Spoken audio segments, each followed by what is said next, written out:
यानंतर आणखी एक महत्त्वाची बातमी ते भाजप आमदार आणि जलसंपदा मंत्री राधाकृष्ण विखे पाटील यांच्या अडचणीत वाढ झाली।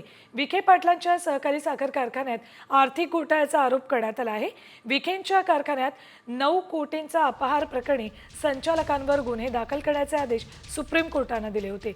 शेतकऱ्यांच्या नावे राष्ट्रीयकृत बँकांकडून कर्ज घेऊन शेतकऱ्यांना वितरित न केल्याचा आरोप या सर्वांवर आहे। 2004, 5 आणि 2007 साली अपहार केल्याचं फिर्यादीत नमूद करण्यात आले। तत्कालीन संचालक मंडळावर गुन्हा दाखल करावा यासाठी प्रवरा कारखान्याचे सभासद बाळासाहेब किरुनाथ विखे यांनी न्यायालयात धाव घेतली होती। यानंतर राधाकृष्ण विखे पाटील यांच्यासह 54 जणांवर गुन्हा दाखल झालाय।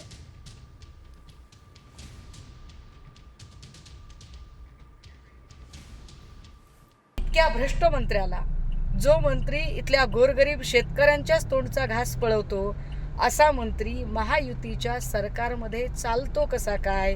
आमची आता मागणी असेल की मुख्यमंत्री देवेंद्र फडणवीस यांनी तात्काळ मंत्री राधाकृष्ण विखे पाटील यांचा राजीनामा घ्यायला हवा। कोणत्याही पत्रकारांनी पोलीस स्टेशनमधले PSI किंवा इतरांनी कोणीही काही माहिती देण्यास त्यांना विखेंनी मज्जाव केलेला असल्यामुळे कोणीच त्यांना माहिती दिलेली नाही।